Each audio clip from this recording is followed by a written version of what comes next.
परभणी जिल्ह्यातील बोरी येथे छत्रपती संभाजी महाराज यांचा पुतळा बसवल्यानंतर पोलीस आणि ग्रामस्थांमध्ये वाद उद्भवला होता। त्यावेळी पोलिसांनी संभाजी महाराज पुतळा अनादर केल्याचा आरोप करत आज परभणीमध्ये मोर्चाचं आयोजन करण्यात आलं होतं। परंतु प्रशासनाशी झालेल्या बोलण्यानंतर हा मोर्चा न काढता थेट जिल्हाधिकारी यांना निवेदन देण्यात आले। यावेळी बोरी येथील ग्रामस्थांनी आपली बाजू प्रशासनाकडे मांडली आहे। प्रशासनाने देखील याविषयी आपण सर्व गोष्टींचा विचार करून आणि माहिती घेऊन योग्य निर्णय घेऊ असं आश्वासन दिलं आहे। परभणी जिल्ह्यातून बोरी गाव आमचं चांगलं मोठं आहे। 20-25 लोकसंख्येचं गाव आहे आमचं। हो, 20,000 लोकसंख्येचं गाव आहे आमचं। ह्या गावामध्ये कुठलाही पुतळा नव्हता। हे आता हर्ष उल्हासाने या लेकरांनी ठरवलं, बाबा आपण संभाजीराजाचा पुतळा बसवू। हे बसवला आधी शासनाने। तिथं 8 दिवसानं पोलीस तयार केले। बरं केले तर केले, लेकरं नाबालक होते, काही होते, त्याने बसवायला नाही पाहिजे होता, बसवला। तर ह्या पोलीस प्रशासनचा एक कर्मचारी वरी बुटा सगळ जाऊन आमच्या राजाची विटंबना केली। त्यांनी राजाचा पुतळा खाली फेकून द्यायची कोशिश केली। आमचं काही पुन्हा ते साध्या हालतीत नव्हते, ड्रिंक केलेली होती त्यांनी। आणि मेन मुद्दा म्हणजे विदाऊट ड्रेसवर होते, ड्रेस सुद्धा नव्हता। आणि महिला नसताना सुद्धा महिलाचे नाव टाकले। आणि इतके लेकर आमचे तिथं नव्हते, तरी मी आमच्या लेकरांचे नाव घेतले। 46 आमचे लेकर तिथं नव्हतेच। घरी झोपणाऱ्या लेकरांचे सुद्धा या शासनाने कायदे टाकलेले आहेत। ते 10 वर्ष झालेले आहे सर, मयत झालेले।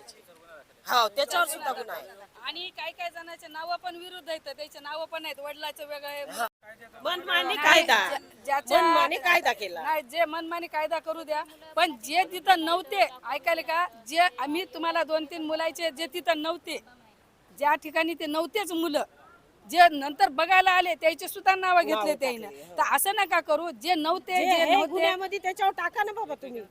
नाही, तुम्ही गुन्हे कोण्याच लेकराचे गुन्हे ठेवू नका, कारण कोणताच लेकरू गुन्हेगार नाही। पुतळा बसणे गुन्हा नाही, फक्त त्याची पद्धत चुकली असं त्याची मान्य करतो आम्ही गावकरी सगळे। पण तुम्ही न्याय नाही करा, तुम्ही न्यायाच्या विरुद्ध नका जाऊन। जे लेकर शिक्षणाचे तर उद्या त्याचं भविष्य आहे, शिक्षण आहे, त्याच्या नोकरी आहे, तर याच्यावर कलम झाले तर कसं व्हावं त्या लेकराचं?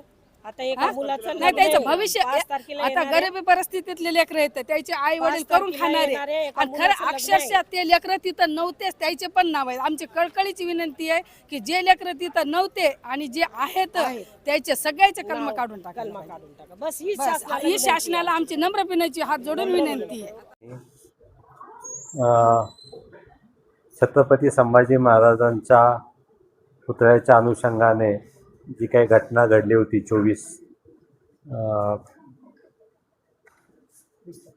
20 तारखेचे 24/2 तर या घटनेच्या अनुषंगाने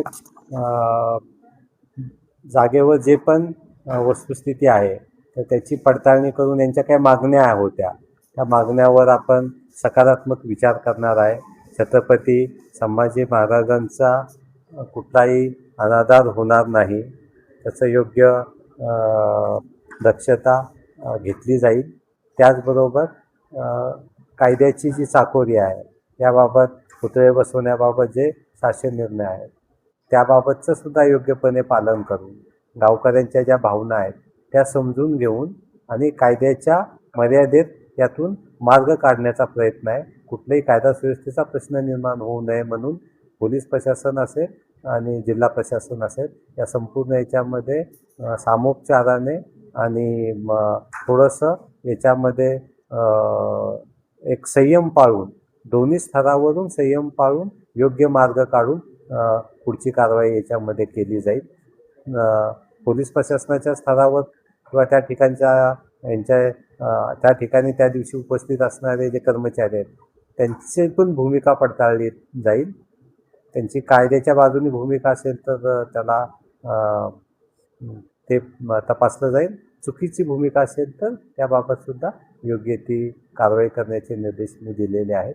आणि गावकऱ्याची जी भूमिका आहे, त्या दिवशी घडलेल्या घटनेमध्ये नक्की कोण लोक होते, कोण नव्हते, काही मुलं होती, याबद्दलसुद्धा पडताळणी करून त्यातून एक कायदा सुव्यवस्था राखणं आणि गावातल्या लोकांचे भूमिकासुद्धा समजावून घेणं अशी प्रशासनाची भूमिका राहील. नक्कीच संबंधित गावचे सगळेच तरुण आणि या मोर्चाला आलेल्या लोकांनी खूप सामोपचाराची चांगली भूमिका घेतलेली आहे. तर प्रशासन त्याचं स्वागत करत आहे आणि पोलिसांना सुद्धा निर्देश दिलेले आहेत की यामध्ये योग्य तो कायद्याच्या चाकोरीत राहून मार्ग काढावा.